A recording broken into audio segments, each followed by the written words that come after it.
Shakur Stevenson and Gervonta Davis prepare to enter negotiations for a fight with one another. Shakur Stevenson will face Gervonta Davis next in the continuing clash of the Southpaws. The fighter confirmed. Shakur Stevenson is still the final contender standing after this matchup. His style, because of his abilities, because of his eyes, because of his, his legs, and his hand speed, the way that he controls range. Tank Davis is the only guy that I can see that could possibly decipher that style and beat Shakur Stevenson. Over a year since his return to the ring, the Baltimore fighter Gervonta Davis has quickly demonstrated why he is considered one of boxing's top stars. True to form, he defeated Frank Martin at the MGM Grand last month. Having held the lightweight title since 2019, Davis sought a new challenge, a title unification. This meant facing other champions, such as Vasylenko, Shakur Stevenson, and Denis Barak. As time passed, discussions about a potential match with the Ukrainian Olympic gold medalist, Vasylenko, gained momentum. Unfortunately, the excitement was short-lived as reports indicated that Lenko chose to take a step back to spend time with family, leaving both the boxing world and fans confused. Despite the brief disappointment, a new challenger emerged. The New York-born southpaw, Shakur Stevenson. The stage is now set for the fight that everyone has been eagerly awaiting.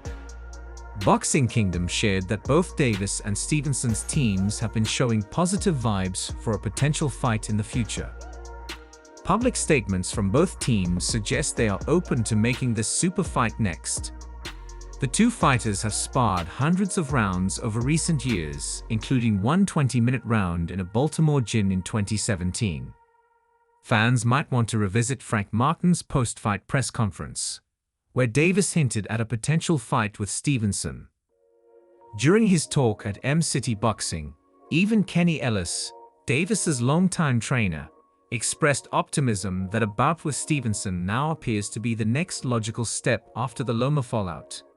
Stevenson, having successfully defended his title for the first time since becoming a lightweight champion last year, is now eyeing his next major challenge. Playful banter and exchanges from their sparring days continue, but they can be set aside in pursuit of a bout that's on every boxing fan's wish list. Explaining the magnitude of the potential fight with Davis, Stevenson reportedly said, "That's like the biggest fight in the world if we are really thinking about it. Every hood in America is going to want to watch that fight. It's going to be a tremendous fight. That's the biggest and best fight to make in boxing. That's the game plan for me and the end goal." Fans will never forget how the Baltimorean inked his colleague, born in Newark, on the now famous hit list.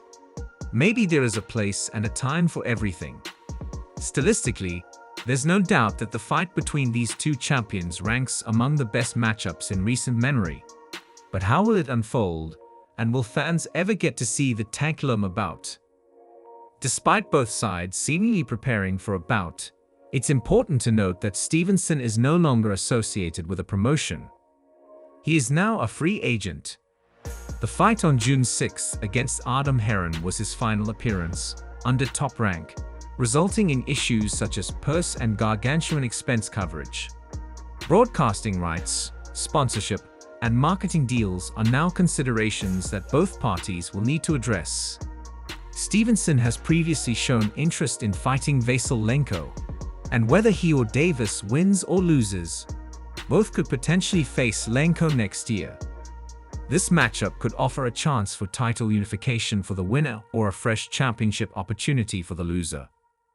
The Ukrainian champion is likely aware that his career is winding down after proving his critics wrong by becoming a three-division champion this year. A fight against either Davis or Stevenson next year would significantly enhance his legacy. Meanwhile, promoter Bob Arum has announced that Vasylenko will make his return to the ring in 2025. Lenko decided to postpone the unification bout with WBA lightweight champion Davis, originally scheduled for November, to focus on resuming his career. Arum hasn't confirmed if Lenko will face Davis when he returns in 2025. However, even if that fight doesn't materialize, Lenko could still earn a substantial income by competing against WBO champions Denise Baranek and Shakur Stevenson. If Lenko decides against fighting Davis, he may end up settling scores due to the fact that Davis has avoided any dealings with Lenko for a solid 6 years until now. The significance of Lenko's presence has only become clear recently, and the reasons for this avoidance are quite evident. Promoter Bob Arum told ProBox TV about Vasyl Lenko. "He's made his money, and he's saved his money. We'll see him again." Tim Bradley, speaking to Shan ZD's YouTube channel, said, "If you don't feel you can hang with Tank and put a fork in you, it's done. It's going to be hard to return. If he were to return, it's going to be really hard to return to the sport, but I think Lenko retired without saying it." Lenko might be concentrating on other issues in his home Ukraine, but he must be under stress because his nation is at war. Tank's management has been carefully orchestrating matchups from the beginning, and it's been effective. However, this meticulous approach has notably slowed his rise in popularity, resulting in generally modest PPV buys, with the exception of his notable success against Ryan Garcia. Bradley said, "It's a business, whoever the younger fighter is that's generating the money they want them to win. That's just how it goes." He added, "I don't know what Lenko is going through in the political slam permit boxing, and it's no secret that judges favor well-liked competitors. Referees often favor well-known fighters, issuing standing 8 counts even when they're close to being knocked out, while sanctioning bodies may mandate rematches for fighters who lose. They rarely offer the same consideration when lesser-known fighters are unfairly treated. You put all that stress on top of that with his family and friends and stuff," said Bradley about Lenko. He added, "Fighting in a war and getting killed. My hat goes off to Lenko. On another note, I hope he's okay if he decides to hang them up. It is what it is. He's had a great career. He's made his money. He's made his mark. He's made his history." If Lenko had not been given the go-ahead by the judges in his battle against Devin Haney last year, he would have succeeded in his aim of becoming the undisputed lightweight champion. Bradley said he didn't accomplish his last goal of becoming the undisputed lightweight champion. "But that's fine. You accomplished a lot and you've revolutionized the sport.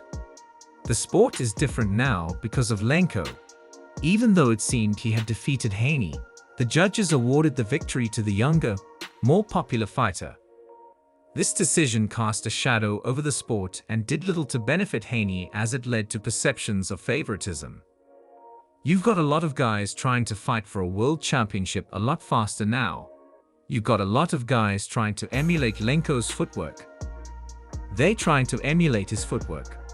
When you have that kind of effect, that's legendary status. People trying to emulate your style, said Bradley. Lenko has achieved a great deal in boxing and has often emulated more than the widely popular Tank Davis, who relies predominantly on his power. Lenko's skills and talent are on a higher level, making him a key figure that other fighters aspire to learn from. The door seemed open for a clash between the champions, a fight Lenko had sought for years. Initial discussions with Bob Arum's top rank were promising, but the situation shifted when Lenko's manager, Igis Klimas, announced that his fighter would not return this year due to a lack of motivation.